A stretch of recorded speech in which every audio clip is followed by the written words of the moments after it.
Good evening, everyone. Labas vakaris. It's such a pleasure to welcome you here to the YIVO Institute's program in collaboration with the Lithuanian Culture Institute on Vilnius 700, a city of translation, a city of transition.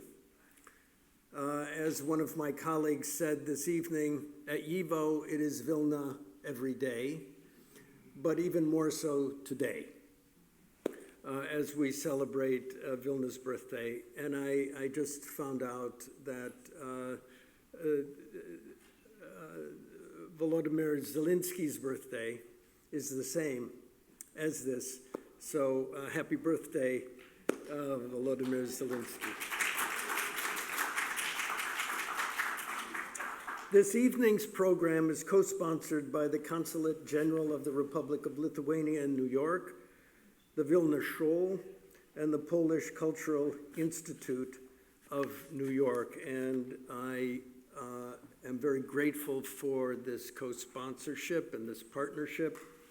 I want to welcome in particular Rytis Palauskas, Ambassador of the Lithuanian Mission at the United Nations, and Vaclavas Šalkauskas, Consul General of Lithuania. Thank you so much for your attendance.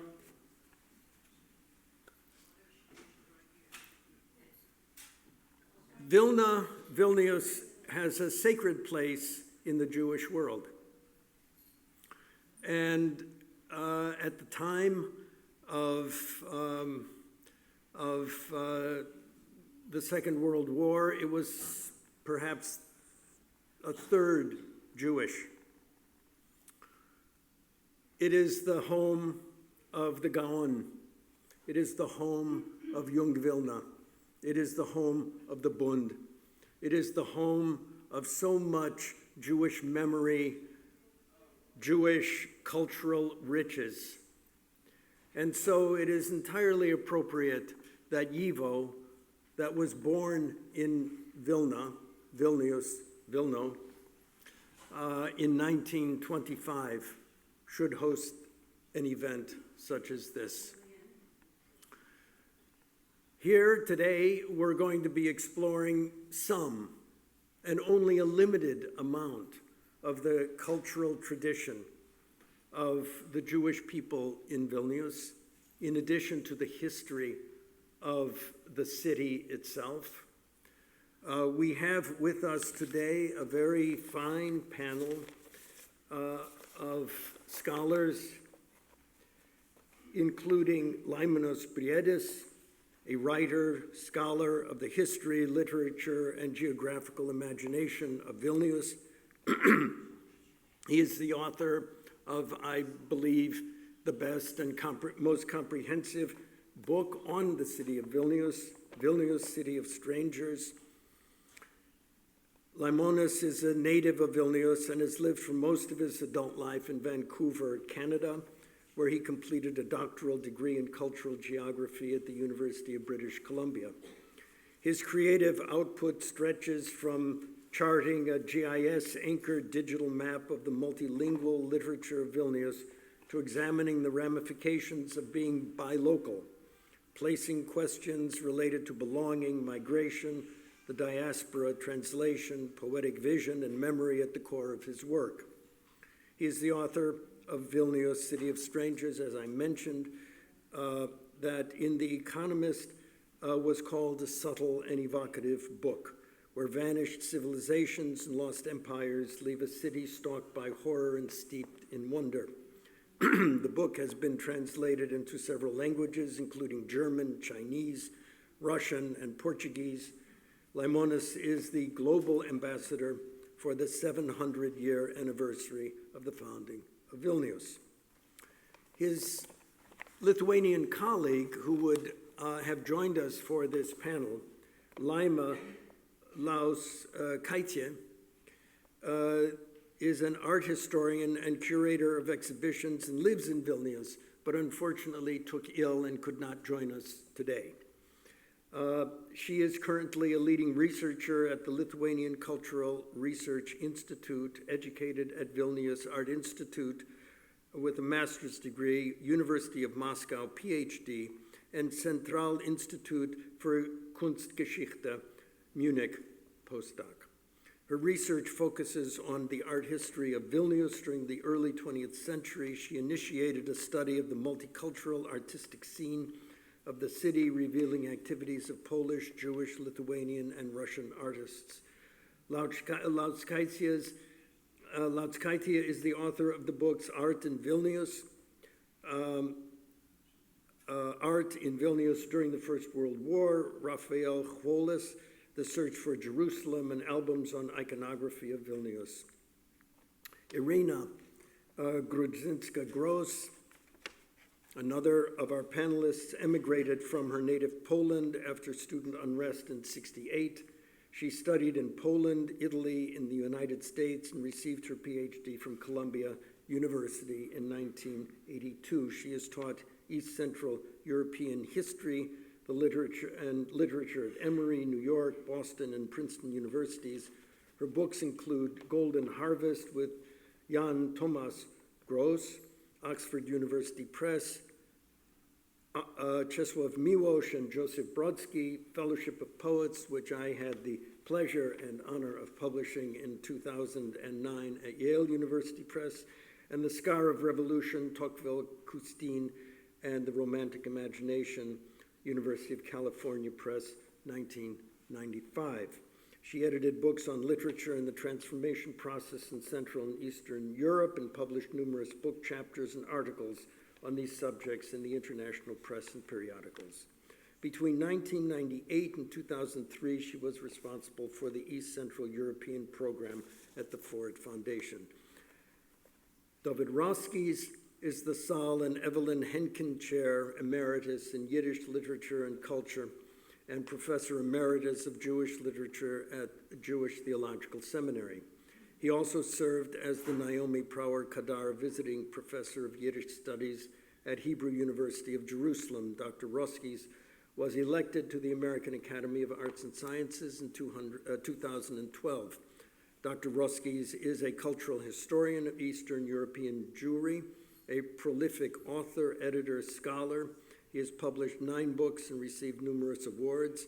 In 1981, Dr. Roskis co-founded with Dr. Alan Mintz Proof Texts, a journal of Jewish literary history, and served for 17 years as the editor-in-chief of the New Yiddish Library, which I also was very pleased to have edited at Yale University Press. A native of Montreal, Canada, and a product of its Yiddish secular schools, Dr. Roskis was educated at Brandeis University, where he received his doctorate in 1975.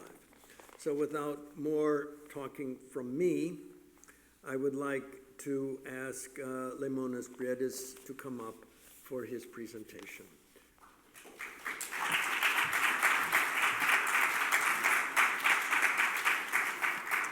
Thank you very much for your introduction. And thank you for everyone to come to this. Okay, can you hear me? Yeah, okay. Thank you very much for coming tonight to this commemoration of 700 years of the founding of the city of Vilnius. One thing is, I want to say from the beginning that, of course, the city, or the location where the city grew up from, it's probably been for more than 700 years. So it's the 700 years we're sort of commemorating only the first historical record of the city. And it's happened, the first historical known record of the city is from 1323, January 25th. So it's actually, this is the date, truly the date. And I'm very thankful for Yivo, because in some ways, I think if there is any place outside Vilnius that is, so to speak, speaks Vilna language, Vilnius language is here in New York at Yivo. So, I mean, that's undoubtedly truly the case. So what I'm going to talk a little bit about the sort of, it's not going to be like 700 years history of the city. You can imagine in 20 minutes it's impossible to cover. So I'm going to touch on this idea about translation. And I'm sure everybody knows pretty much that the city itself is a very multicultural, multilingual, but, and I think that's very important to remember, it's always changing through historical forces. And so in a way, the population who inhabit the city, historically inhabit, is in the constant move in many ways. So the city is fixed location, but one can argue that its memory, it's extremely sort of sporadic and diasporic and kind of going to all different kinds of direction. So my talk is going to be a little bit more about the gathering of those, so to speak, kind of perhaps kind of narratives or stories, but also kind of like, you know, exploding them and sort of following the path of those narratives. So I start with this few descriptions of the city. So this is a map from the 18th century where the city in German mind was still called Vilna, which actually means more or less kind of the wilderness. And it was up until 19th century, early 19th century, very often in German maps, it was considered to be kind of like the place of the forest, if you want to call it. But these are kind of like from several publications that more or less published were actually in the same period. So this fundamental history of Vilna by Israel Cohen, which was published in Philadelphia, I believe, in 1943, claims that the city of Vilna, which has played so notable part of history of Lithuanians, Poles, and the Jews, owes its origin, according to a local tradition, to a dream. So it's a very evocative narrative, beginning of the narrative, and it's true. The myth is that the Grand Duke of Gediminas has a dream of this iron wolf or ironclad wolf, like howling like hundreds of wolves, and he asked his host priest, highest priest, you know, what does it mean? And he said, well, we have to build basically the city, and it's going to be as great as the sound that you heard in your dream. So it's actually both visual and oral kind of interpretation. So it's actually a movie, literally, like, right? It's like, it's not just like what you've seen, but it's actually what you hear, and those two kind of put together. Then we have the publication from 1942, actually, it's the Polish government exile in London. It's the story of Vilna, which just refers to like Vilna as the Polish city. In the word, there's some mystery about the city of Vilna, where sometimes everybody is Lithuanian and sometimes nobody is. So I think that's kind of summarized, and you know, what is this also kind of part of the Vilnius identity if we consider it to be, it's always been considered to be historically as the capital of Lithuania, in different reincarnations, but nonetheless is the capital of Lithuania. And then the last quote from the British labor movement sort of organizer, Anna Louise Strong. She was traveling from, that's actually, as you can see, the date 1940, during the war already. So she was traveling to the Soviet Union, and this is at the moment where Lithuania is occupied by the Soviet Union. So it's in June 1940. So the quote is, whatever solves the problem of Vilna can solve the problem of Europe. It's an extremely grandiose statement. But then Vilna is an insoluble mixture of national hates, so they say in Geneva. They know about Vilna there. And the reason why they said in Geneva, because it was the case in the League of Nations and sort of United Nations of the 1920s, 1930s. And Miller summarized really in sort of putting together this bureaucratic and poetic notion of the city, is that Vilna is 200,000 people and miles of archival material in the League of Nations in Geneva, literally. So the reason why, of course, the League of Nations had is because it was the sort of Lithuania and Poland were at war at the time, and that was the case, in a way, unsolvable case. There are a few cities, perhaps in 1920s, that had these sort of reputations. So one is being Gdansk, Danzig, another Vilnius, Vilna, and then probably another Fiume, Rijeka, and maybe you can throw Trieste or something like that. But to sort of have these locations that they were indeterminate, they claimed to be very important, but indeterminate. Now, I want to go back, or come back actually, to New York and talk about sort of kind of the new presence of Vilnius in New York. And one of the most famous, probably Lithuanian, who was born in Vilnius is Jogaila, Grand Duke of Jogaila of Lithuania, but also the King Jagiello of Poland. And here's the monument to him in Central Park. So he is actually probably the most notable Lithuanian in the United States of America, if not the entire Northern American continent. But the monument claims only that he's more or less, he's a kind of like Polish king. He's not even kind of like, there's no one mentioning that he is basically kind of Lithuanian. There's no, actually maybe it mentions the Grand Duke of Lithuania, but there's no any writing like, kind of like in Lithuania or the, so that's kind of curiosity that we probably, if you have questions, you can ask me why we have a Lithuanian, a truly Lithuanian, who was born in Vilnius, became the king of Poland through marriage, and has a monument in Central Park, and somehow Lithuania is out of the picture of this. The other one is the church of Aušros Vartai, which is in Lithuanian Ostra Brama. It actually was the church not far from here. I think it's where the Holland Tunnel or something like that was. And it was named by Lithuanians, built by Lithuanian community, immigrant community in New York, and named after this Aušros Vartai, the Holy Mother gates in Lithuania, gates of dawn in Lithuania. In Lithuanian, Polish is Ostra Brama. Unfortunately, I think 10 years ago or something like that was turned down and lost. So that sort of presence of Vilnius, it sort of is lost. However, I do believe there's the Ostra Brama church in New Jersey somewhere, or something like that. There's a parish Ostra Brama. So this kind of Lithuanian relics are still carried. Then you have Yivo, as I mentioned, so that's more or less clear. And this is, to me, the most mesmerizing thing, is the quote from Miłosz. And I'm sure maybe Randa could tell, because actually reading her book reminded me of this action poetry in motion in New York subway transit system. And I think he was the first, right? He was the first poet to put into this 20 years ago, more than probably, more 20. So, but what is most fascinating, of course, that it says Vilna 1936. This is a young Miłosz, this is a young poetry reader.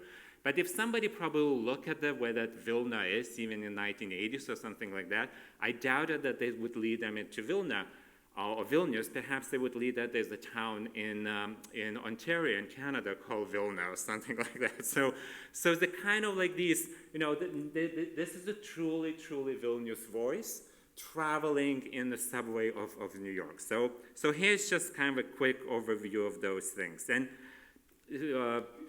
sticking to this idea of foreign language, this is a quote from Adam Gobnik writing about actually translation and translatability in New Yorker, I think, where he actually kind of really talks that learning a new language is like learning a new city, right?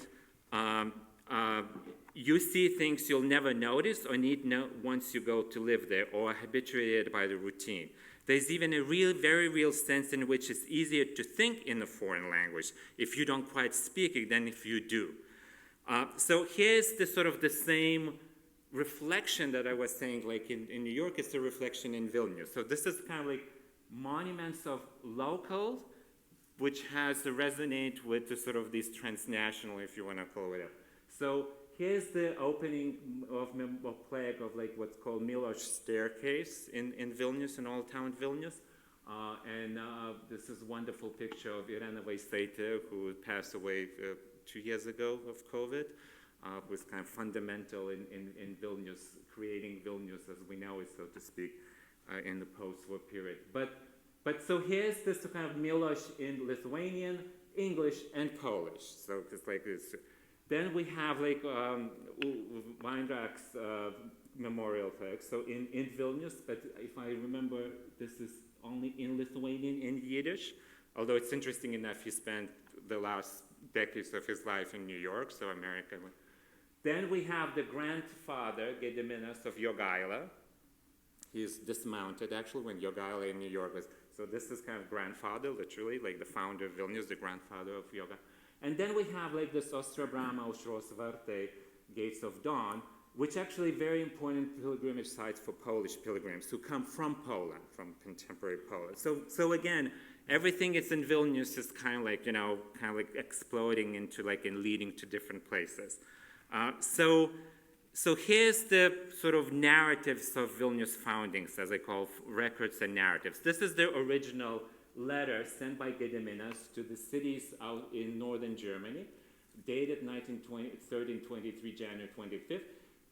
it's very important that this is what they call the Road to Damascus Day. And the Road to Damascus Day is the conversion of Saul to becoming St. Paul.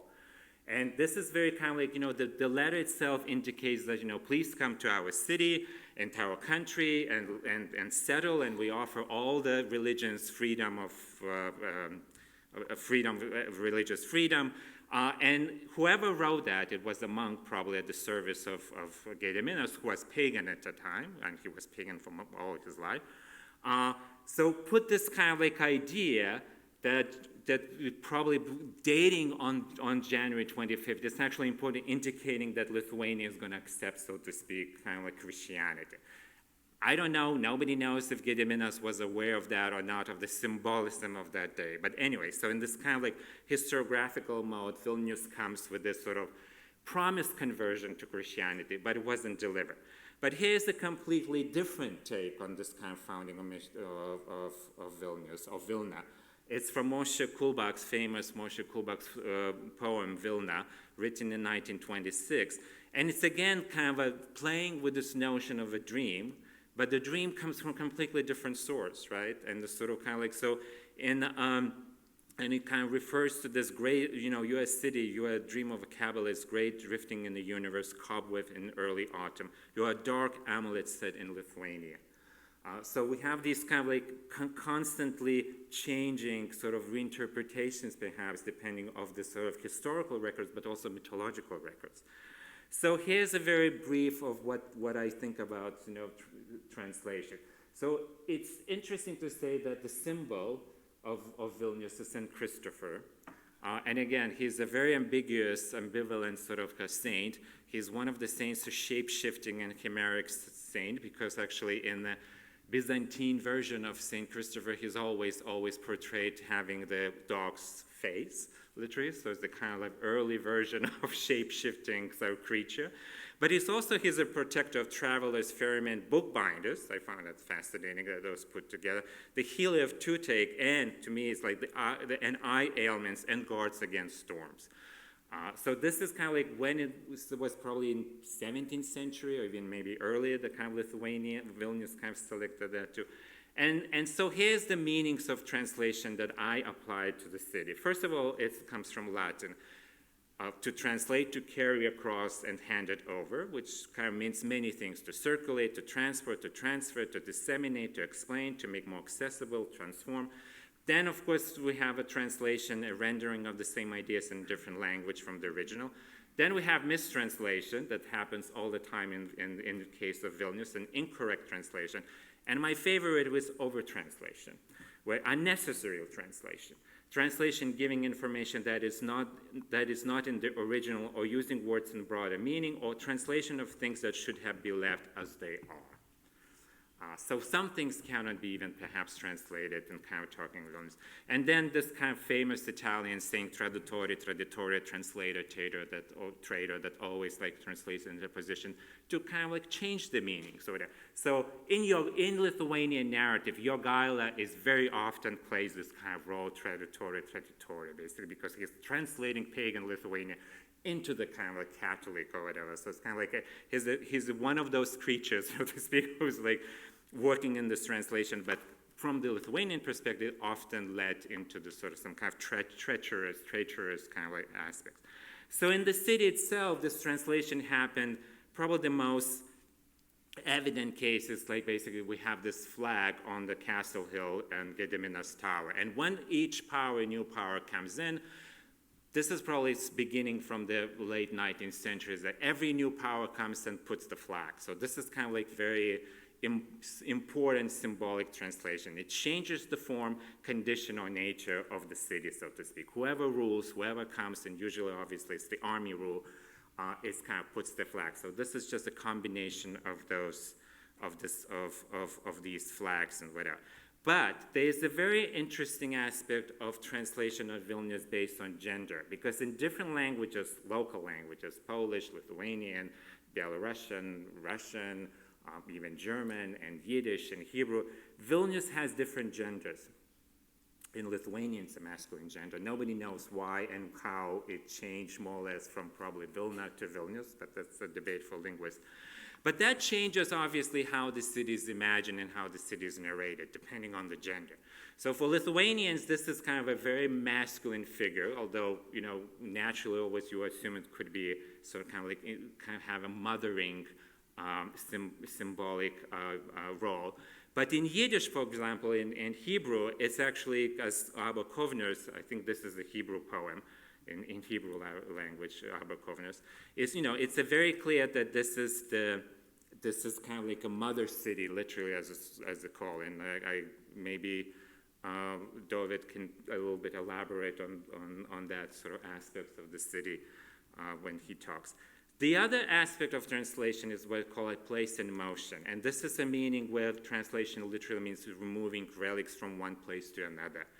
And Vilnius is fundamentally based on that, because actually like the origins of the city is that the relics of the pagan rulers in Vilnius were cremated in location on Vilnius, and they therefore with the smoke they kind of travel to the sky, to the heavens, to the gods, or whatever. So in sort of pagan mythology, is the place where sort of all these kind of opens channels between the earth and the sort of divine, etc. But here it's also Saint Casimir, which is the only, well, not the only actually saint in Vilnius, but this kind of 17th century saint in Vilnius, that all his narratives also start from like removing his relics. There's another image of the Gertzedek's oak or tree that's supposed to be where Gertzedek's ashes were buried in the 18th century. That's almost for sure mythological, a legendary figure rather than historical, although based on some kind of historical characters. The other actually image is the post-war burial of Torah, desecrated Torah in Vilnius, so going through the streets or whatever in Vilnius, and again I'll remind, and the last image is the burial of the 1964 insurrection leaders in Vilnius, that the bodies were discovered just fairly recently, and they were reburied with all the grandeur of celebrating both Lithuanian, Polish, and Belarusian, so to speak, identity, because that's sort of. So here's the other form of those relic translation. There are two cemeteries. There were two cemeteries in Vilnius and in Vilna, Jewish cemetery. One old cemetery outside the old town, both of them outside the old town, and the other what they considered to be new cemetery. And they all were removed and destroyed by the Soviet regimes. But here's the kind of like twist of this. Those monuments that you can see, there's the cemeteries, those monuments actually literally the monuments to the cemetery. Right? So it's not even the monument to some, but the monument to the cemetery. So cemetery, funeral itself, it's a memorial, right? So it's a memorial to the memorial.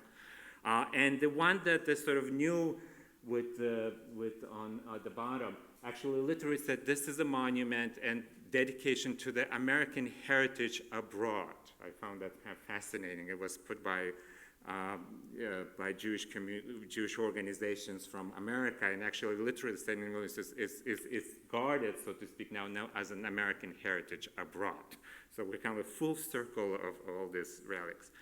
Now, then we have this plurality and multilingualism. And these are kind of just elements. So first picture, for example, is from National Geographic from 1936, and it uses this wonderful bullhawk's photograph and says, Vilna reads in many languages, and except actually it mentions, but there's no French or English language newspapers. The other one is from World War I German, during German occupation poster. Again, it's fascinating that they officially the city had 5 languages, including Yiddish, but including Belarusian language written in Latinka, what they call in Latin letters rather than Cyrillic letters. And the other one, completely strange appropriation, a Christmas card, again from World War I, German occupation, portraying actually literally the Jewish quarter of the city. So it's kind of like, if you know the city, you know that this is actually kind of Žydų gatvė, the Jewish street. And then again, how this kind of resonates and travels, because there's always probably one dominating language, right? The official language, so to speak, not necessarily dominating, but the official language that's sort of kind of, established by the rulers, whoever they are. And this is from New York Times in 1961. By the way, American journalists were not allowed to come, foreign journalists were not to come after the war to Vilnius. So this is the first basically American journalist in 1960 from New York Times. And it says that notice that Vilna has become a city of minorities. Russian is the common tongue, so it's a kind of rulers, so what is it? Oh, sorry. So here's another example, 5 minutes? Okay. So here's another example of the 18th century map, Venetian map, with this kind of fabulous, fantastic expose of the only city in the world, basically, on this map. This is a map of Europe, which has sort of 6 different names, right? It's almost like, looks like some kind of composition, like some, score, music score, whatever, like what is. So this is kind of like opens the opportunity for me to travel in the same city, in my city, of Vilnius, my native city, with all these different languages. And the way I see it, actually, I base this kind of my logic on Mikhail Bakhtin, who actually grew up in Vilnius. And he has this polysemy, polyglossia, whatever idea, where he compares that to Galilean system of solar system, where, so to speak, like if you have a city as a sun, so you have the different planets rotating, like different linguistic planets rotating around it.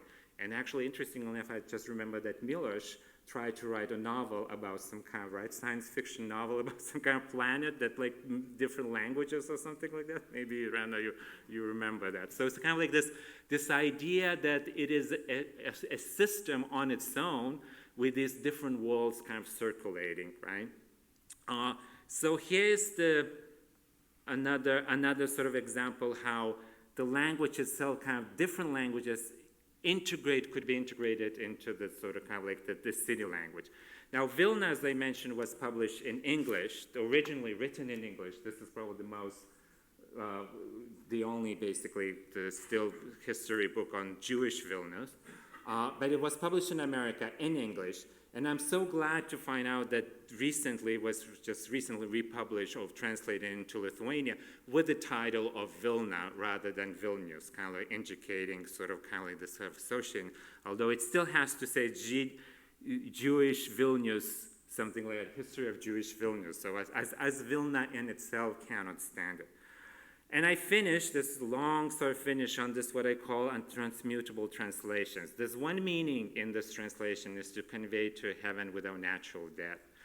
They have, in sort of mythological, not mythological, and religious aspects, there are only several indications. For example, one of them is when Muhammad in dreams, so travels from Mecca or Medina to Jerusalem. So this is kind of sort of extremely rare, but very important spiritually. And this is a quote from the Kazimierz Sarbievius, which was a Neo-Latin Baroque poet based in Vilnius.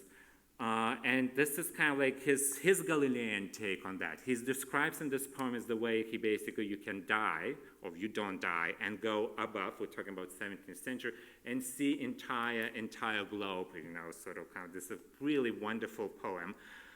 About this sort of traveling, if you want to call it, intergalactic traveling.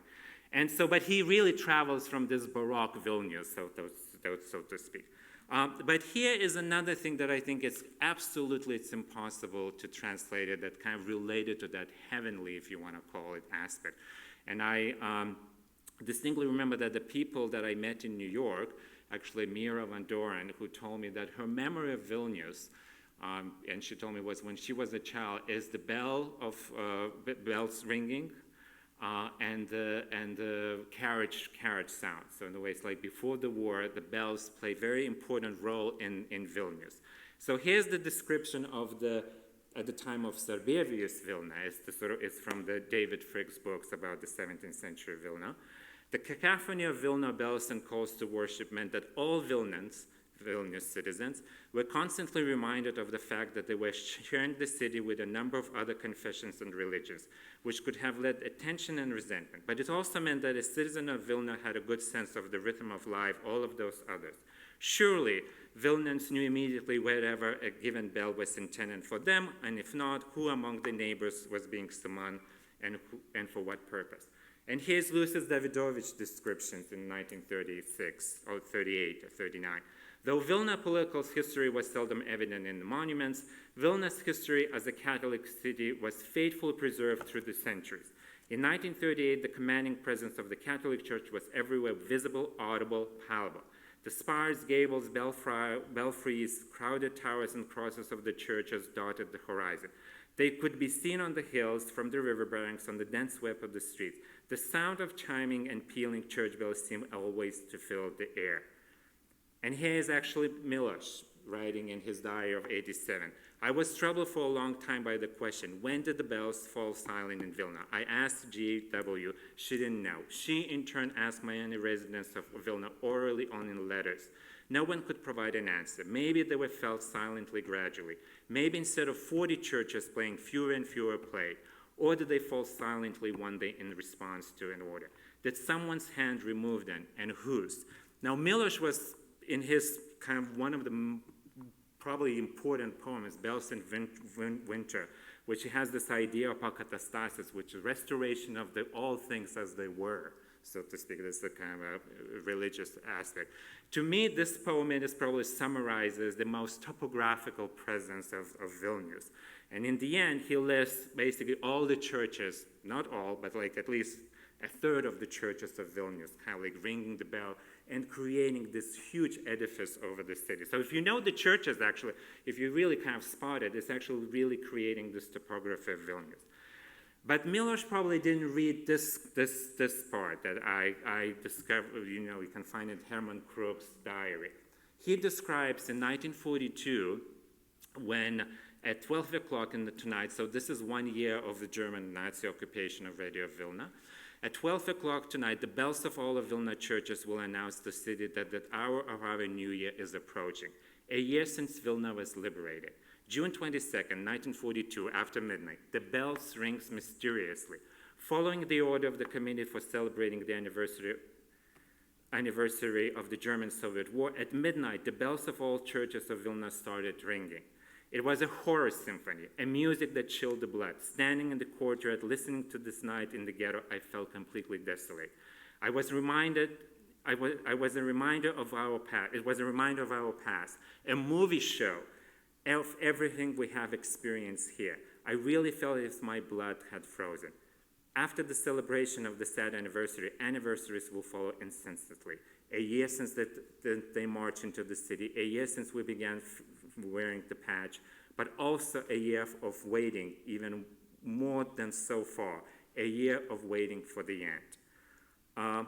Here's another sort of kind of like when Sutzkver in his farewell poem to Vilna. Okay, just 2 minutes, okay? 1 minute, okay, it refers to St. Anna's Church as like, whom so to speak, the bells.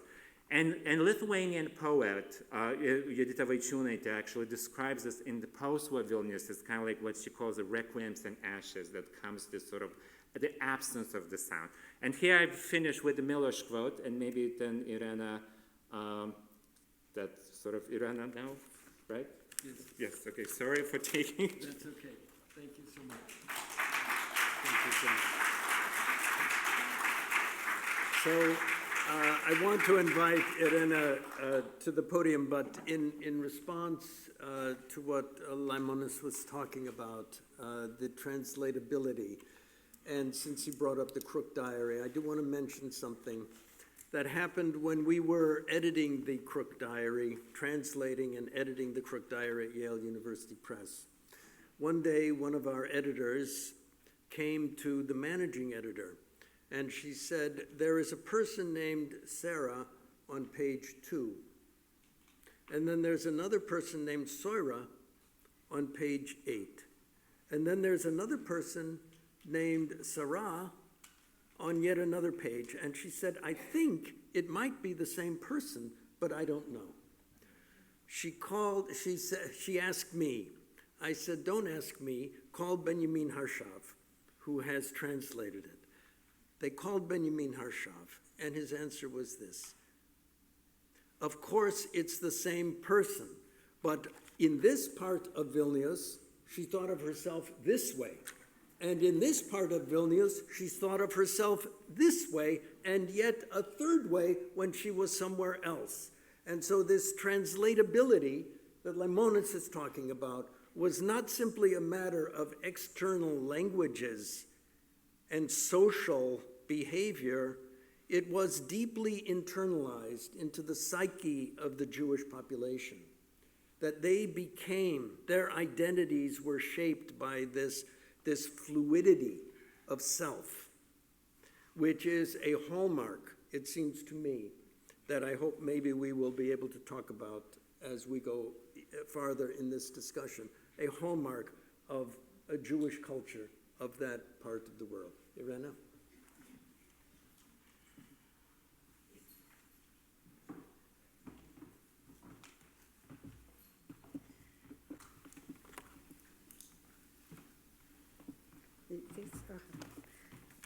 I don't see it. It will come. Okay. The photograph of Miłosz when he was living in Vilnius or Wilno. I just want to say a few words about Czesław Miłosz because nobody was introduced. I mean, he was not introduced, and maybe some people don't know about him. Though for us, he is so familiar. Czesław Miłosz was a Polish language poet who was born in Lithuania. That is, he was born in Šėtainiai, not in this city, but in a place that was kind of north of Kaunas. Yes, and he was born in 1911.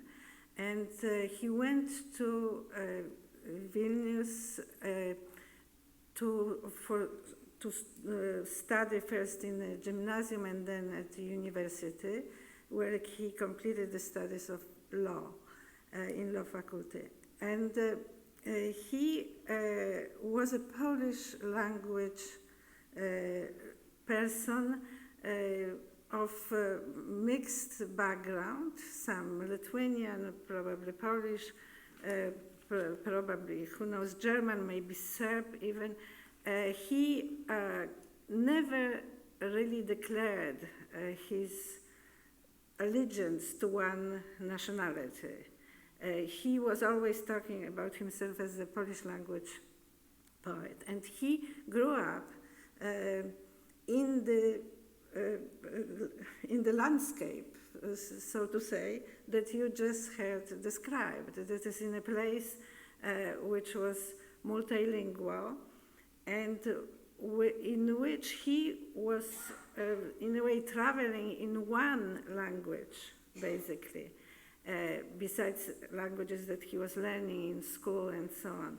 But his language, the culture in which he grew up, in was Polish culture, but he had right from the very early on a feeling that today, from today's point of view, we would call kind of a sense that this was, in a way, colonial language or colonial occupation or colonial imposition of a culture that he was not totally convinced was just. So this is one of the issues that is in a way characterizing his creation. He was an amazingly prolific writer, poet, and prose writer, and also fiction writer. And he lived a very long life. And during this life, he wrote about the city of Vilnius, or Wilno for him. He wrote about it from the very beginning, as you've seen the poem from 1936, till the end of his life. In 2002, about a year and a half before he died, he wrote a poem that's without title, that was published only in Polish, was not translated, the first line of that poem is, in Wilno, the lilacs are blooming. So the vision of that city, really, in one of his latest texts. The city, in his writing, both in his prose and in his poems, has a very changing character. And this is what I would like to kind of center on, because this is what complements what you heard before. That is, he had, I would say, 3 types of approach to Vilnius. And these 3 types are very all 3 of them are really very interesting and rich. The first one is the issue that he had an incredibly, besides being a wonderful poet and a very, very intelligent poet, he also was a person of incredible memory. So he wrote, for example, a prose text in which he was describing the streets. It's called the Dictionary of Vilnius Streets. They described what he remembered from the city. And all of these descriptions are really amazing. They are all linked somehow to various people. One of the people he talks about is Sora Kwok. Sora. This is one of the few Jewish characters that he describes. This was a woman who was the owner of a store, sklepu bławatnego, where you were buying various things that you needed for tailoring. He was going, little Miłosz was going with his grandmother there every time that something needed to be changed. He was growing up and needed to have a new clothes being made. He describes people, he describes situation, he describes streets, all of this with this incredible topographic memory, but also the memory of people and of anecdotes and of stories. This is the first Vilnius. It's as if it was a topographical kind of a close-up on the city. The second Vilnius that we find in his poetry is a very symbolic one. This is especially typical, I can illustrate it by his very famous poem, which is called "A City Without a Name." And it is, again, I'm referring to what was said before, that is, it is a generic city, but it is Vilnius. And it is a city that is not named. And he always writes, there's this kind of a movement between him being in California already, because he spent most of his life at the end in the United States. He looks from California to that city as if the existence of these cities that has been erased, that has been destroyed, that has been martyred, as if its existence depended on this viewing, looking at it, like in the philosophy of George Berkeley, you know, that if you look at it, something very immaterial whose existence depends on memory, on an effort of remembering it. And then there's this last, in a way, third attitude towards the city that he has, and that is present in his various prose writing. And this is of ambivalence and kind of rejection. He writes about Vilnius, especially in this exchange, very famous also exchange he had with, in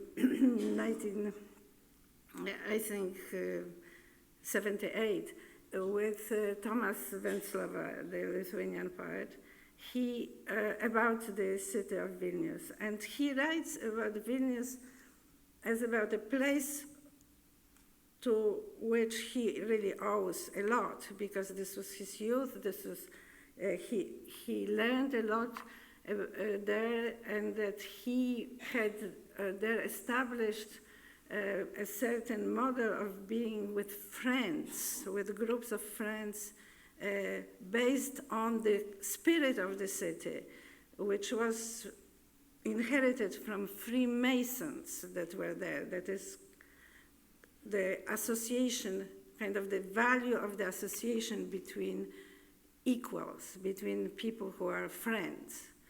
But on the other hand, he saw that this was a provincial city. It was a city that was secondary. It was a city that was, in a way, enslaved. And he writes, in 1978, he writes to Tomas Venclova, this is before the collapse of regime. He says, this is a city that needs to be a capital of a nation, of a state. This cannot be a city like it was when I was growing up in it. That at that time, this was a Polish city separated by the borders from Lithuania. From Lithuania, where the capital of Lithuania was Kaunas, yes, or Kovno. And this was a city that was in a certain way humiliated. And he felt what he really wanted to do was to escape from it. He didn't want to be there. He did not idealize it as a city itself, though he returns to it in these various kinds of writings as a magical place. One of the reasons why he, in a way, rejected himself from the times there was that he was in such a narrow cultural group in a certain way. That is, that he realized only later on that there was this amazing, incredibly rich and old and noble Jewish culture that was there, to which he did not pay any attention, almost any attention. This is when I noticed so much the Sora Kwok, who is one of the few Jewish figures that appear in his reminiscences, so vivid reminiscences of people, of his Lithuanian friend, of his Polish friends, of his teachers, of his neighbors. But the Jewish reality of that city is not there. So later on in life, he started he studied Hebrew, and he did some very important translations of holy texts, but that was not only his respect for Jewish tradition, but also his very deep Catholic religion. Thank you. This is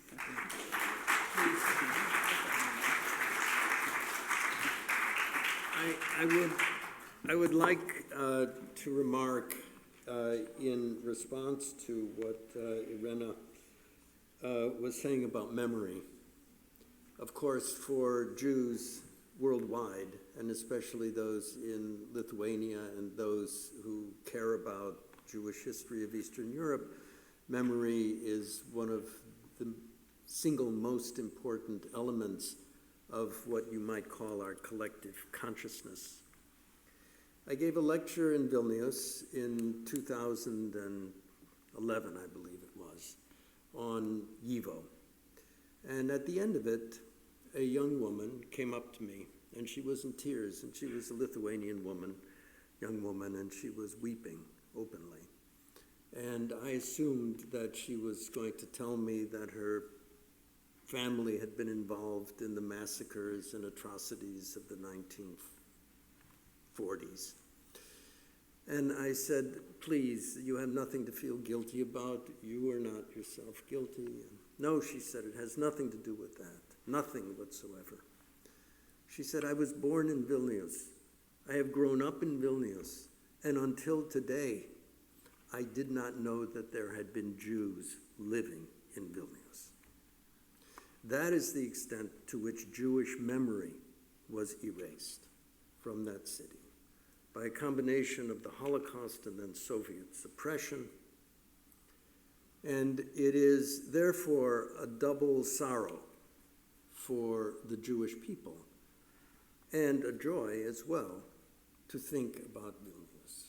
On the one hand, all of the great life that was there, all of the richness that our panelists are talking about, and at the same time, that this memory that is so precious to us, that we have this institute, the YIVO Institute for Jewish Research, devoted to. So much of that is concentrated on this absence. And so it gives all the more poignancy, it seems to me, and importance to tonight's conversation. David.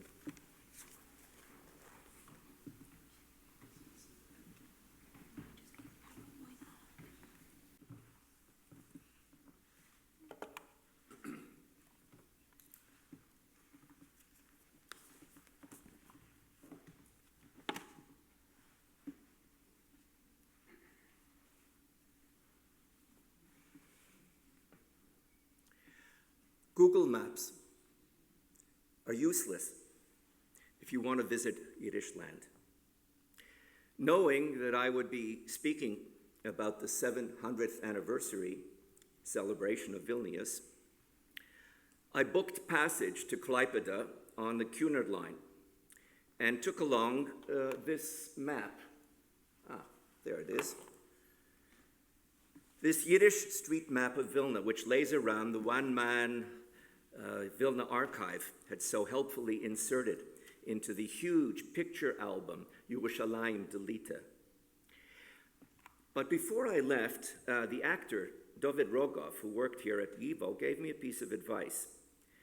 If I wanted to make the most of my short visit, he told me, I needed to buy a new Yiddish guidebook to Vilna. He had just read about it in the latest edition of Literarische Blätter. So where can I get a copy, I asked him. Go to Funk's bookstore, he said, on Rudnitsky 10. So that's what I did. Funk greeted me warmly. A Gast von Amerika. His store was an incredible mess, not like the Kalis's bookstore in Montreal, where I grew up. But he did have a table set aside in the back, piled high with locally published Yiddish books that only tourists could afford to buy. He had the YIVO-Blätter, the Philologische Schriften, Die Schwarze Pinterlach by Max Weinreich. He had the Kletzkin editions of the modern Yiddish classics, and then Zalman Schick's 1,000 Years of Vilna. So how much did he want for it? He wanted $5 in American cash. So when I balked at the price, Funk said, Junger Mann, gib noch a guck. It's 520 pages long, full of photographs, inscriptions, and facsimiles. It's one of a kind. There's no other guidebook like it, not for any other city. And he was right. It really was a professional guidebook, a Yiddish Baedeker. The first thing it listed were 6 walking tours, taking anywhere from half a day to 4 days. And it had my name on it because even the half-day itinerary included the YIVO building at 18A Vivolsky Street, which I desperately wanted to see. Funk was so delighted, I made his day, maybe even made his week, because I also bought 2 missing volumes from my Kletzkin edition of Yosefa Patoshu, that he gave me a very valuable lead. The author of this guidebook, Zalman Schick, also worked as a professional tour guide. and I could probably find him at Stefanska 32, the office of the Vilna branch of the Landkantonisch, Jewish Tourism and Local Law Society. Since time was of the essence, I took a droshky to get there. Of course, all the droshky drivers, called izvoshchikes, spoke Yiddish. Now, when I walked in holding a copy of his book, instead of greeting me with a smile, Schick was furious to learn how much Funk had charged me for it. $5? He could have sold it to me for half of the price in zloty and still have made a profit. But he cooled off immediately when I asked him to be my tour guide. I'll charge you the going rate, he said. No more, no less. How long a tour do you want? I only have this one day. So here's what we'll cover, he said. And he opened to... Nope. Yeah, okay. He opened to this. The tour for number 2, for a full day in Vilna. I took one look at this itinerary, and I couldn't believe my eyes. This was not a tour of Yiddish land. There were 12 stops, 7 of which had nothing at all to do with Jews. Why start at Ostra Brama? That's where Polish hooligans beat up my father for not taking off his hat. Okay, I could see visiting the university Stefan Batory, where father had graduated in 1928 with an MA in organic chemistry, but why start off at a Catholic shrine? Because Ostra Brama was the historic entrance to the city, said Schick with an edge to his voice. And I'm taking you for a tour of all of Vilna. Vilna, you should know, is important to Poles, Belarusians, Lithuanians, Karaites, and Tatars, and not just to Jews. Was bist du etwas, a yeshiva bacher? You're coming from New York. Is New York just the Lower East Side? And what could I say? I couldn't blow my cover and tell him to take me just to the places that were about to be destroyed. Ostra Brama, the Catholic Cemetery, Town Hall Square, the University, Napoleon Square, Castle Hill, the Cathedral. That would all survive the war. I just wanted to see the Yiddish heart of Vilna, the stuff of legend, of Grade, Karpinovich, Sutzkver, Isaac Meir Dick, the Ger Tzedek. I tried to bargain with Schick. Look, if we're already going to the Catholic cemetery at Rossa and the old Jewish cemetery at Snipishik, could he at least include the new Jewish cemetery at Zarecha? My grandmother was buried there, not too far from the grave of Tzemach Shabbat. Who's your grandmother? Fradl Matz Welcher. Well, that impressed him no end. Pish, bist eingetunken in Yiches. You come from Yiddish royalty. But Schick was a Litvak, and you can't bargain with a Litvak. That's why they're called Salem Kep. The Zarecha Cemetery is included in tour number 3, he replied, for a day-and-a-half-long visit. If you want to see your grandmother's grave, ask your Uncle Grisha and Aunt Nadia to take you there tomorrow. How could I explain to him the complicated family dynamic and that tomorrow I would already be on my way back to New York? I did get my money's worth. He took me on a thorough tour of the so-called ghetto, Yiddische Gas, Yatgever, Glezer, Klatschko, and I did get to sign my name in the Golden Book at the Strashun Library. Just under Yud Trunks and Josef Roth's signature, I wrote, A Gruß von der Zukunft, regards from the future. But I was very disappointed not to see anyone who looked like Chaim Grada's mother selling apples on the street. And neither Lucy Davidovich, who wasn't Davidovich yet, nor Max Weinreich were at the YIVO. They surely would have recognized me from New York. And frankly, I was a bit disappointed by Schick as well. The only time he seemed to come alive was when we visited the Pilsudski Mausoleum, because Pilsudski's heart was buried there, and he had nasty things to say about the state of the Jewish communal bathhouse. Maybe Schick wasn't used to shepherding around tourists from America on a roots trip to a reimagined past. So You see how easy it is to fall into a reverie, to be swept up in a counterfactual history, to imagine a world where instead of Hitler proclaiming a 1,000-year Reich, a Yiddish tour guide from Vilna, an avid Esperantist, ushered in the new millennium of Yiddish land and of its capital Vilna. Isn't that why we're here at this seance, trying to conjure up the dead? Let's face it, to return to a multicultural Vilna where every third person spoke Yiddish is a mission impossible. Zalman Szyk was a Polish patriot and a professional tour guide. For us today, standing on the far side of the abyss, he was a Jewish martyr. When he fled Vilna for Lida, where he was murdered in April 1942, he was carrying the manuscript for the second part of territorial Vilna that documented Jewish communal and cultural life in the city. The third volume would have been made up entirely of photographs. I wasn't looking for a tour guide. I wasn't even looking for a Virgil to lead me through the Inferno and Purgatory. I wanted a Beatrice who would take me back to Paradise Lost. David in Yiddish land, through a looking glass. So, what choices are we left with? Is it an either-or proposition? Must we choose between history and collective memory? Between Vilnius and Yerushalayim Delita? Between a mere 700-year anniversary and Szyk's millennium? So, 4 years ago, and you can blow this up, this can take up the whole screen as far as I'm concerned.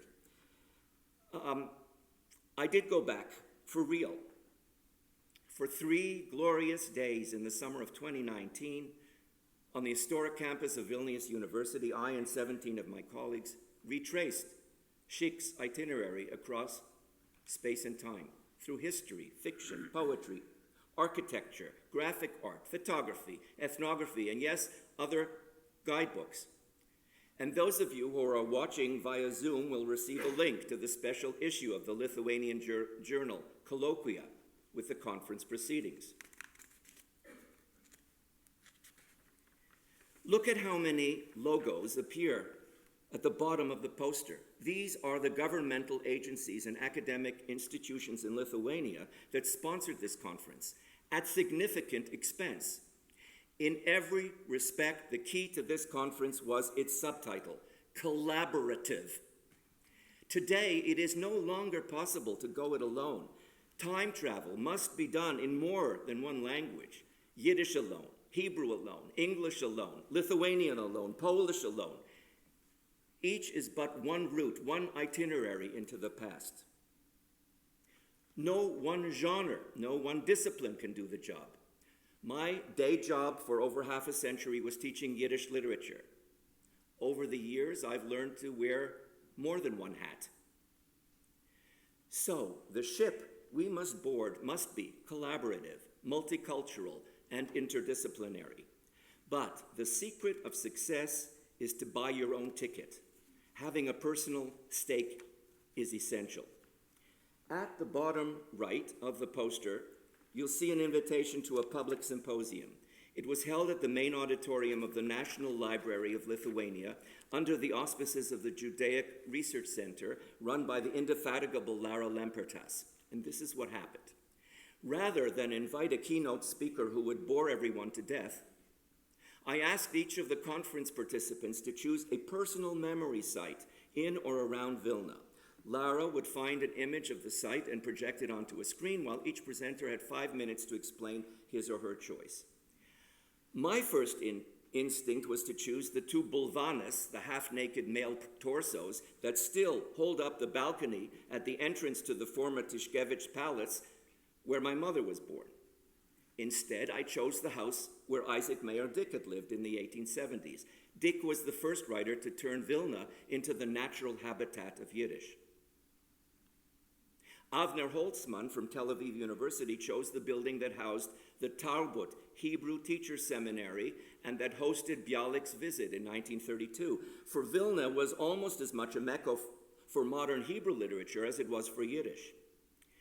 And my beloved collaborator, Radvile Radzenaite from the Lithuanian Institute of Literature and Folklore, who did all the work but wanted none of the credit for the conference, chose the Dominican convent of the Little Sisters, located in a suburb some 15 kilometers outside of town.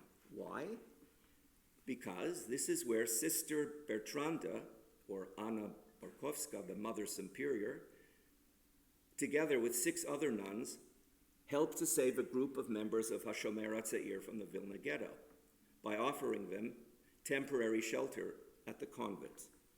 To name but a few, Aryeh Vilner, Chaike Grossman, Abba Kovner, and fellow traveler Avrom Sutzkver. Dressed as nuns, the young Jews worked side by side with the nuns, cultivating the fields near the convent. After the war, both Kovner and Sutzkver memorialized Sister Bertranda. Kovner in his narrative poem Achoti Ktana, My Little Sister, and Sutzkver in Die Levaya in Regen, The Funeral in the Rain, in his collection of prose poems called Green Aquarium. Who needs Google Maps? Who needs Google Maps? When Vilna, Yerushalayim Delita, Vilnius continues to map itself into our hearts and minds, our anniversaries, our academic gatherings, and our great works of the literary imagination.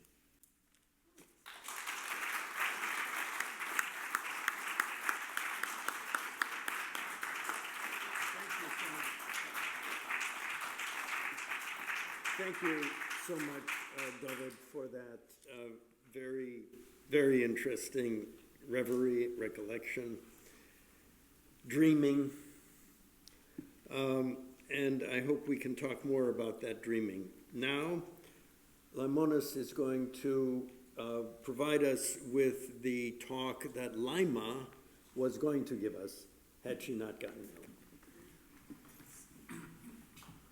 It ties together very well, actually, because Laima's talk was based on her curator's job at the Turtle Gallery in Vilnius, which was, I'm actually think it's still the exhibition is on, which is on different travel guides of Vilnius and the different linguistic variations. And just a quick refreshing of the mind, actually, to me, it's the most fascinating also things that when Abba Kovner was in Slow Kettering, actually hospital, he wrote about in his sort of drug-induced about the sort of traveling to Vilnius, or to Vilna actually, and kind of like, so we're really not that far from actual location too. So, so Laima's presentation, as David pointed out, it's about different travel guides from the, basically the first ones in the 19th century, first part of the 19th century. So she chose not just like chronologically, but also linguistically. And of course, as we all pointed out, this kind of linguistic traveling is of course a very different take on the city as well. So you find a different city, literally, with the same reference points very often, but nonetheless a different city. So first of all, so this is one of the first travel guides of Vilnius in 1859. It's from Polish. It's a travel guide of Vilna and its surroundings, environment. And it's published in Vilnius by this Kirkor, I think his name, Kirkor, who was from Lithuanian nobility, but at that time already Lithuanian nobility was speaking Polish, more or less. But he was really a patriot of local sort of politics and culture. And so this is the first Polish guide to the book, to the Vilnius, I'm sorry. Subsequently, I think there was something written in Russian or whatever for the Alexander II or whatever greeting or whatever. So it's actually existed, the narrative existed mostly in Polish, but there were elements of it in Russia. The next one is from the Russian, after the uprising of 1863-64, when basically Polish language was completely banned from Lithuania, especially, and Lithuanian print, in Latin print, was also forbidden. So this is kind of like where we have a period of 40 years of very increased Russification, this kind of imperializing of the city itself. It's kind of like the Vilna myth becomes that Vilnius is becoming a Russian city, and actually this sort of goes back to the history, to all the kind of Gediminas claim that in reality they were just kind of some kind of Slavic kings and rulers, etc., etc. So this is a Russian guide to the Vilna, Russian Vilna, and it's even said Russian Vilna, Ruskaya Vilna. So next is we have in liberalization during the Tsarist regime from 1904 until the German occupation of Vilnius in 1915.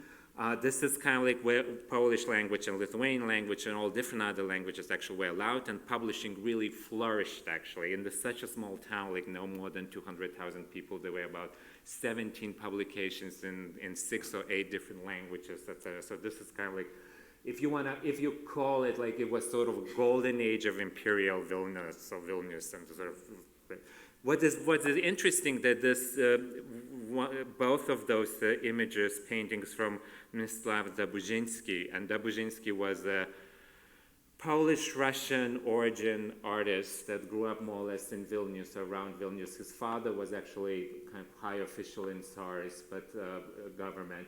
But after the war, actually, he lived in New York, and he died in New York. So there's another connection between sort of kind of Vilnius and New York in his person. So on the first, we have a Polish travel guides, and during the German occupation during World War I, is the actually published travel guides in German. Interestingly enough, that in German travel guides, they kind of like targeted for German soldiers and military, because it became very important military sort of hub, where usually actually soldiers would travel from the front into Germany and they recuperate, et cetera, and at that time actually there was the kind of like sort of notion that Vilnius is the city of hundreds of temples, but also hundreds of whorehouses too. So it's kind of like it gives you the idea, the sort of the functionality of the city. It's always gender comes actually, interestingly enough. One of the aspects was in German that it was written by 2 journalists, Fechter and Jakobson. Well, Jakobson was actually German Jewish, well, actually British Jewish sort of extraction, but Germanized.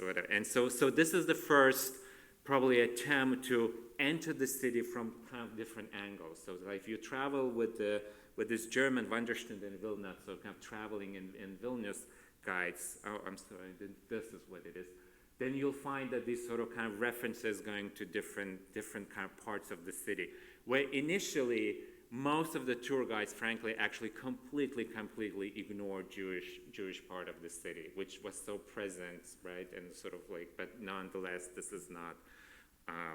So in the interwar period, when the city was part of Poland, a provincial really city actually, that sort of like, was put down from this status, if you want to call it some kind of capital, at least in imagination, into a provincial town.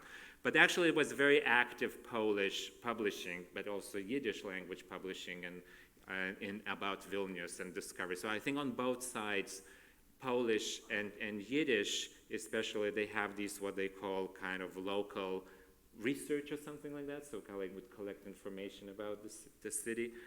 Now, and this is the travel guide that David was talking about.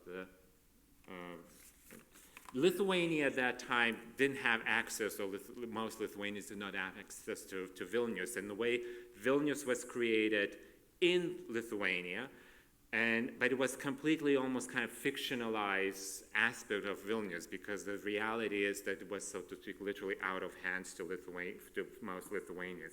So when Lithuania acquired Vilnius in 1940, and became part of the sort of, Vilnius became again part of the capital city, there was this whole flush of flourishing of these sort of like travel guides for Lithuanian audience, because Lithuanians were taken by schools and all kind of like, organizations to travel to Vilnius. Now, you have to remember that in those days, and we're talking about 1939, 1940, still the population, maybe no more than 5% of the population was Lithuanian in the city, if not less or whatever. So in the way, Lithuanians claim that it's their own city, but they travel literally as it was a foreign city. The encounter was sort of kind of foreign.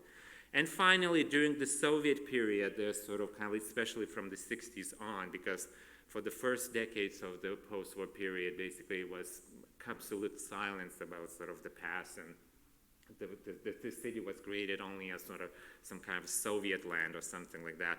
But again, so this exploration of Vilnius started from the mostly Lithuanian, or what they call national revolutionary aspects. So there's always tracing Lenin's paths, for example, or something like that, that's things like that. But these stood out that more for the Lithuanian readers and travelers.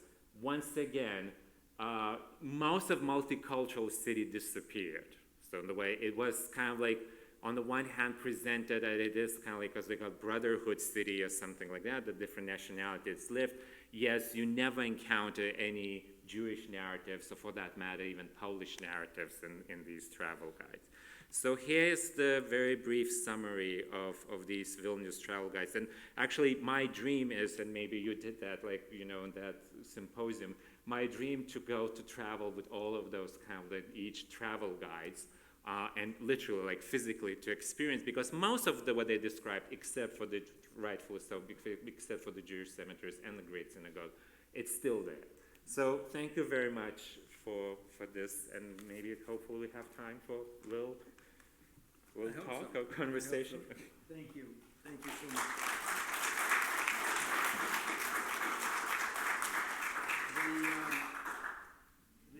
The one.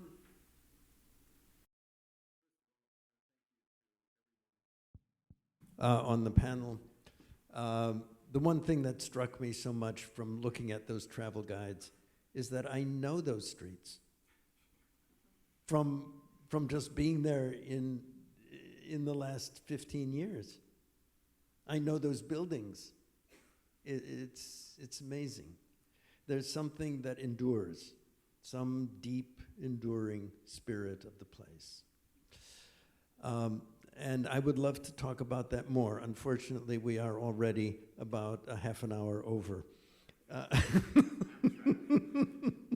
And so the remaining time, I would like to devote to questions from the audience. And then maybe that will stimulate some more conversation among us as well. Oh, thanks. What is your opinion of Jonas Narenka, and have you seen the film The Accused? And if so, what are your thoughts on it? To whom are you addressing that? Anyone? Well, I have not seen the film. I don't know if anyone else on this panel has seen the film. I have heard about it. I know about it. I know the people who made the film. And it's a big subject. It is not one that we had intended to discuss this evening. Ivo has had many lectures on the subject of the Holocaust in Lithuania, and Saulius Sužedelis has given classes here in our winter program on that subject. And I would like to defer a discussion of it to another event, because it's not something that one can answer easily in 5 minutes or 3 minutes.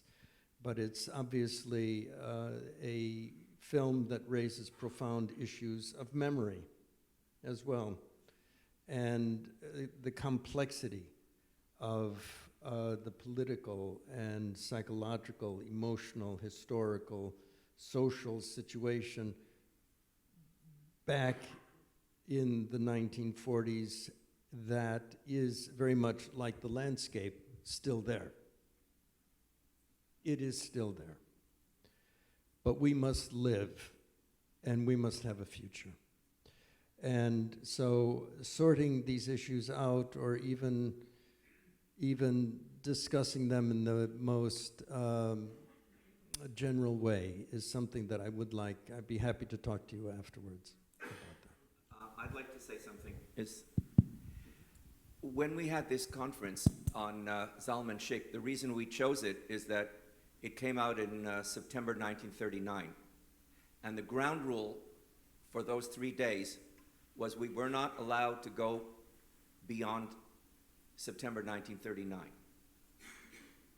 We were not allowed to backflash, to read the Holocaust back into the story. It's very difficult, really, really difficult. And that's one of the things I was trying to enact before you. So one of the strengths of taking these guidebooks is that it's a moment arrested in time, and it forces you to see the self-representation of the city at a moment in time where they don't know, and they cannot possibly know what is going to happen. So there are celebrations afoot in Vilna, and there were all kinds of preparations of the 400th anniversary of this, and that's the moment that we were trying to capture, and that is, I think, one of the great challenges for us today. Thank you. Before we go to more questions from the audience, we have a few questions from our Zoom audience. And I just want to ask our panelists to repeat the questions before responding, so that way everyone on Zoom can hear as well. So one question from Zoom is, how does the Vilna Gaon figure in the history of Vilna? And anyone can answer this. The Vilna Gaon? The Vilna Gaon? The question is, how does the Vilna Gaon figure in the history of Vilna? As a legendary personage, he represents the Talmudic preeminence of the city. And okay, so, I mean, I've been set up for this, I suppose. So there is this famous legend or story, maybe it's even true. They ask him, the Vilna Gaon, Sag mir, wie wird man a Gaon? How is it possible to become someone like you? And the answer he gave was, Vilnor wirst du euchet werden, or echet sein a Gaon. So it's a pun. Vilna, Vilnor. If you wish, if you want it hard enough, you could become a Gaon too. So that, in a nutshell, is the Litvak philosophy, that through self-discipline and going to college and doing your homework and studying all of Shas and memorizing everything and mastering what it is that you have to master, you could be a Gaon too. You don't need anything more. Explain what a Gaon is. Gaon. Well, it means a genius only in slang. It means a person of great eminence, a preeminent person. It's an honorific title. And it was in disuse for several hundred years.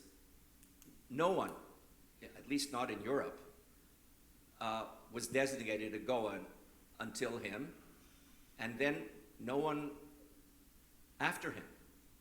So I would say that was his place in Jewish collective memory.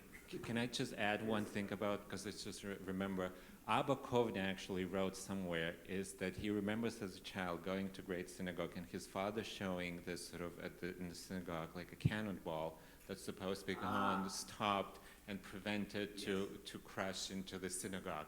Now the cannonball, I mean, he doesn't say when and who sent the cannon. The cannonball was sent supposedly in 1794 when Suvorov's Russian troops were sort of crashing onto the Polish-Lithuanian kingdom, and sort of so that the rebels took over against the sort of invasion. Rebels took over the city, and so it was great actually defense by all of the residents, right, including Jewish and Polish and Lithuanian, against this Russian intrusion.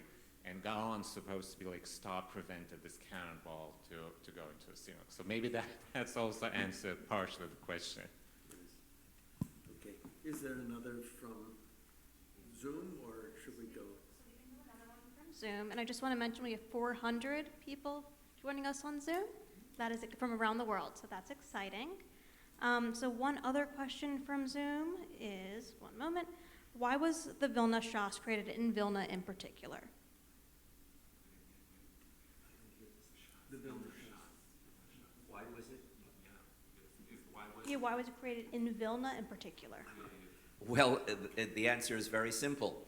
The largest publishing house in Eastern Europe in the 19th century was the Rom press of the Almana v'Achim Rom, the widow and the sons of the Rom family. They were the only ones large enough, and they built an actual distribution network which was international to publish the Talmud, which was the most ambitious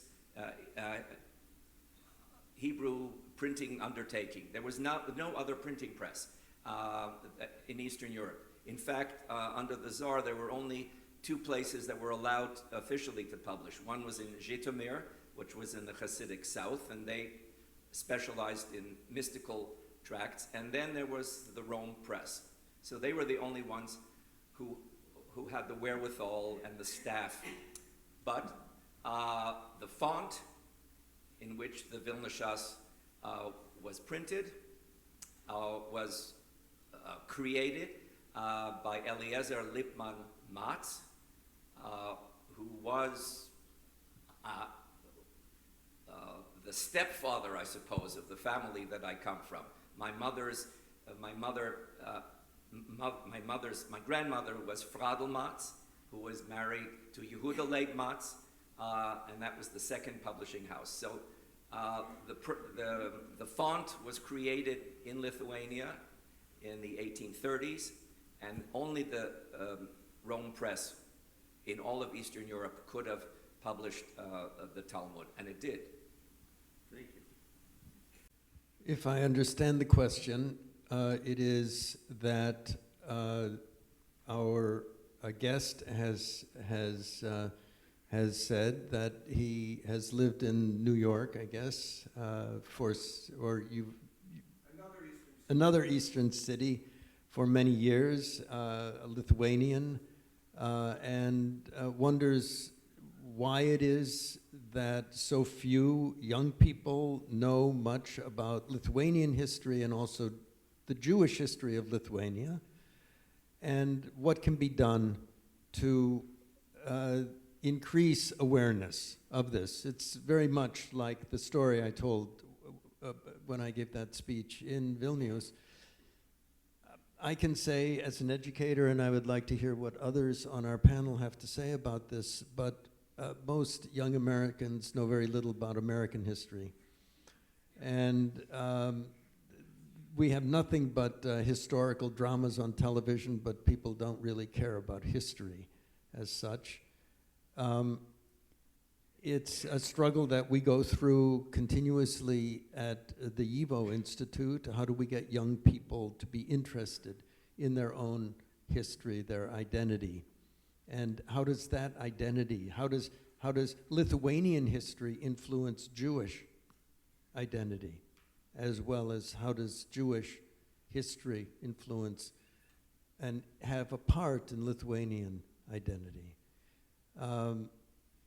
There have to be new ways of trying to attract young people. We think that we have found some ways, but frankly, I think there are more Lithuanians in our audience this evening than we normally get in a year coming to the YIVO Institute. And it's I would love to hear what others have to say about this question, because it is something that I think about all the time.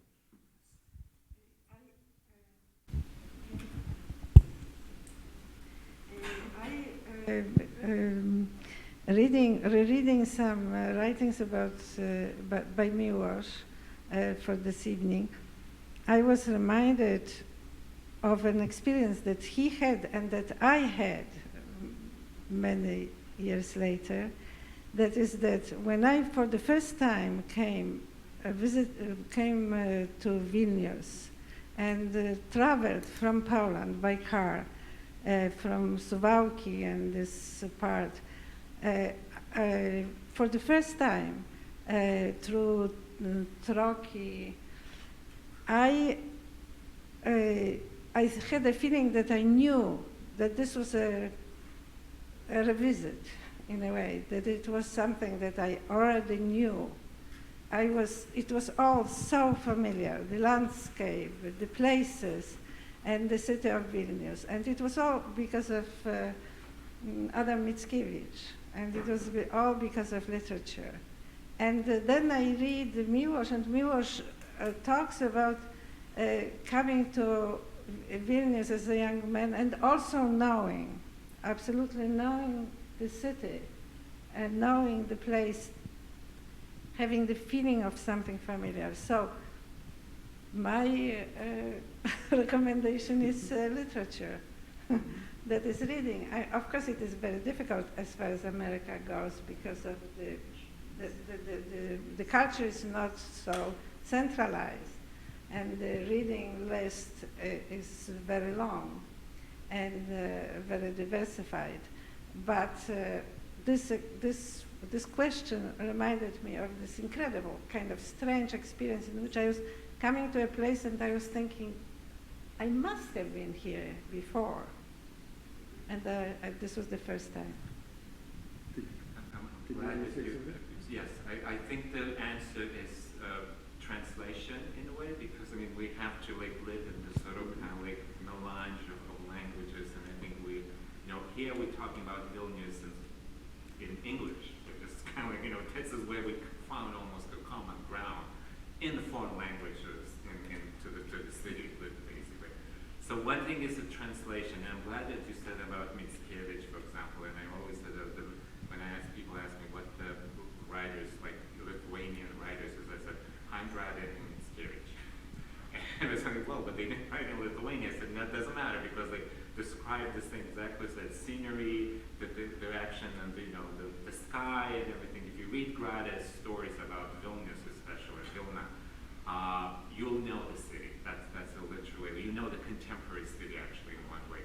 But that is a matter of translation. And another thing is more perhaps even challenging is somehow not to narrate places, especially like Vilnius, or for that matter, we can look at New York, not to narrate in segmented pattern, right? Somehow narrate it in that this is, take it, for example, Polish and Jewish, not necessarily as your own, but without any conditioning that this is sort of kind of like Polish city, this is Jewish city. And unfortunately in Lithuania, there's still this sort of kind of tendency, and I think that's maybe to kind of like to compartmentalize. You have Jewish city, you have like this, as David, you said, the tour guide of 1939 would not necessarily do that in a way. So you have that awareness of multiplicity if you don't follow the one path.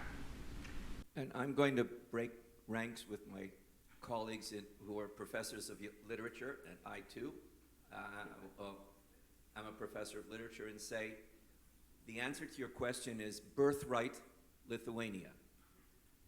And I really seriously mean that.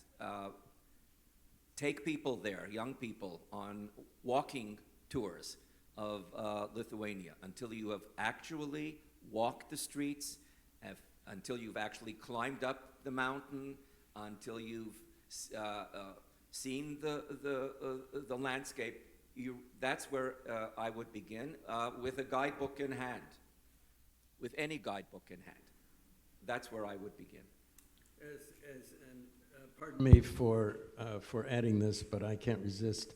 A very good friend of mine was being offered the job as editor of the American Scholar magazine. This was some 40 years ago.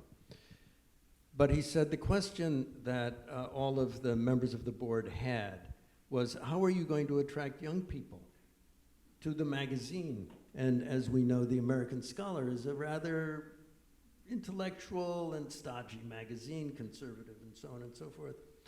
And Joseph Epstein said, and this is what got him the job, he said, I'm going to let them grow up. And we need a collective growing up in this world. My grandfather's phrase, the one phrase I will remember of him forever, is don't be a baby. Nationalism is for babies. Hatred is for babies. Grow up. Be a human being. Expand. Expand your horizon. How you get that message through? Maybe through translations. I absolutely agree with that. And taking people to Vilna and to the beautiful landscape of Lithuania. Maybe another way. We have another question from the Zoom audience, and then I promise I will get to you up there. Can you tell us about the contemporary Jewish community in Vilnius? Any of our panelists? Can you tell us about the contemporary Jewish community in Vilnius? Any of our panelists? I only see, as I said to a friend of mine who is in the parliament, I said, I only see good people. I only see very nice people here. I only see people who want to cooperate and want to do business and want to understand history. So I think I hope I see more than just a tiny slice. I think it is more than just that. I see young people. One of the things that impressed me so much about some of the young people, we had a team of young archivists in Lithuania, of whom, of the 5, 2 were Jewish. The other 3 learned Yiddish and Hebrew and studied Jewish history with Lara Lempert. And at a conference where we were talking about this, a man stood up and he said, it's fine to have this conference, it's fine to talk about the memory of Vilna, but Jewish life here is over. It will never come back. It's finished. And this young Lithuanian girl stood up. I'll never forget this. She was so brave, frankly, in doing so. She stood up and she said, and he was much older and he was blind, she said, I must disagree with my colleague. As long as I am here, there will be Jewish memory here. And this is a young Lithuanian girl who has devoted her life to recovering that memory. I actually, if I may add, I think it's not just memory. One thing that almost astonishes me all the time from within the Jewish community and organizations, how much the world itself is brought to Vilnius through Jewish community. And if you don't know it, you experience. Just an example, I think a few years ago was the exhibition of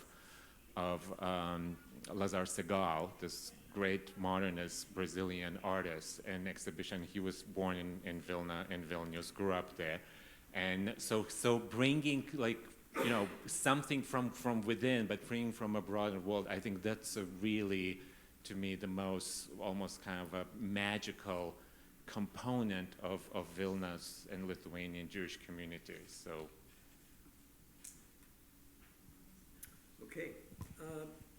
Anyone else? Yeah, we do have one more question up here. Yep. Hi, thanks for being here. And I am a direct ancestor of the Rom Harkavy family. And I would like to know if there is anything left of the factory, of the printing presses.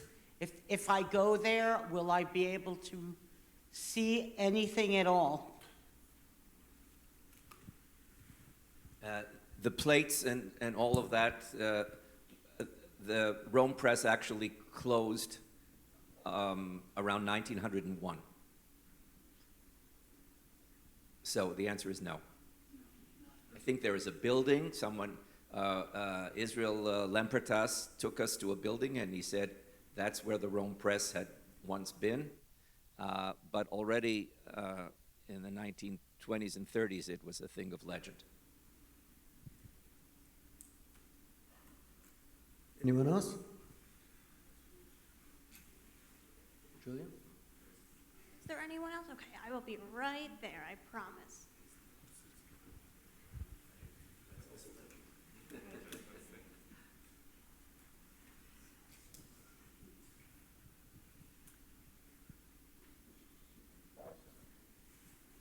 I don't know if this was already asked, but I was wondering what the reach of all of these guides and the publishing, how many people, how many copies, how many people did this actually read these guides, and at what point? It's a great question.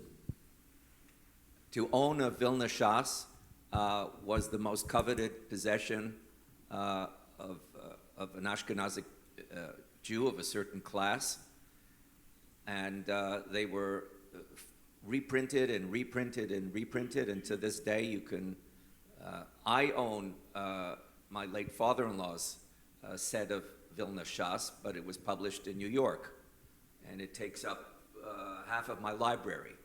The reach was phenomenal. This is before the internet, you understand. But this little, as you said, this little place intellectually was the hub for hundreds and hundreds of miles around, and then throughout the entire world.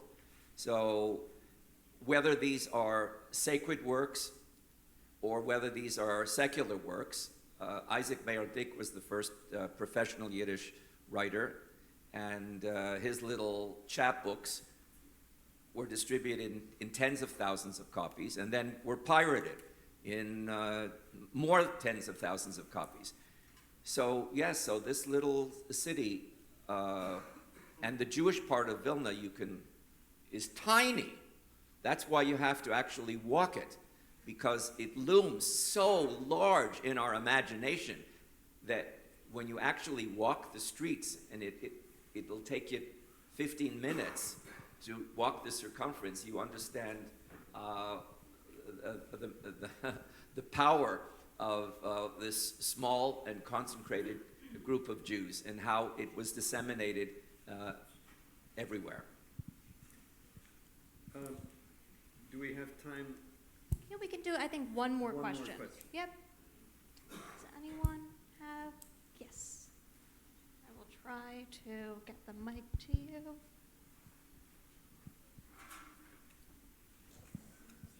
Sincerely, thank you for really those very, very wise words, and I do represent Lithuania, of course, and again, this is the reason why we're here, to get your knowledge and to remember, and not only to remember, but also to live the day. And I would say also we would really very much associate with this young girl that as long as we are interested in getting these memories, I think the memories will stay with us. But my question is about the future aspects, and I would be really keen on hearing from you if you would contemplate about how Vilnius would look like, let's say, in the 30, 40 years, how the Vilnius identity will develop. I'm really fascinated by Lionel Briedis' book, and I hope that he will be complementing the book with sort of the future perspectives of Vilnius, how Vilnius will develop, what will be its identity, and that's what I guess it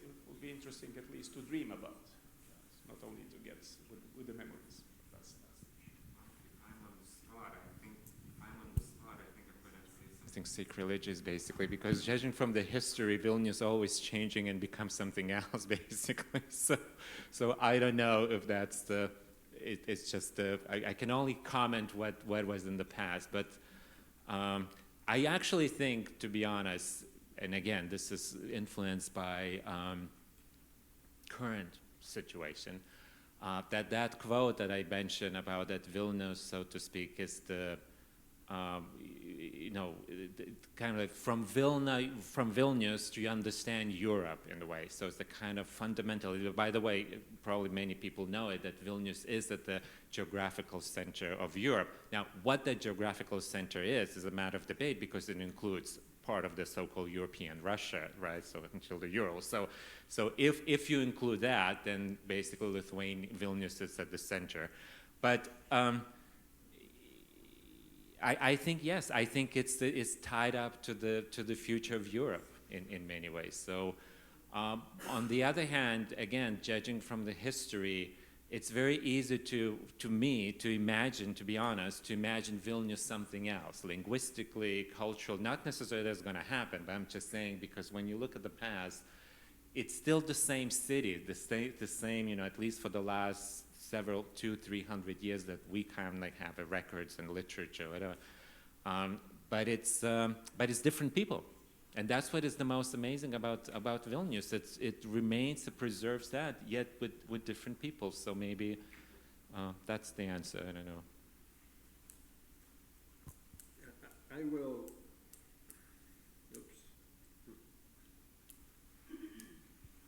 I will take the liberty of adding an observation, and you take it for what it's worth, because I'm an outsider. But I've worked in Lithuania now for 14 years. I've seen it develop. I've seen a new face in many of the institutions.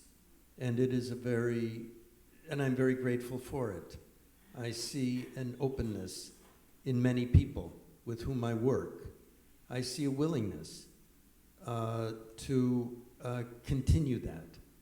And I also see the dangers that loom on the horizon of the Russian danger on the one hand, nationalism, unbridled nationalism, which exists everywhere in the world, but has been so dangerous and lethal in Eastern Europe, Germany, and elsewhere. And so, from my point of view, as an American Jew who works with colleagues in Lithuania, I hope and pray that the democratic institutions that are now in place can be strengthened.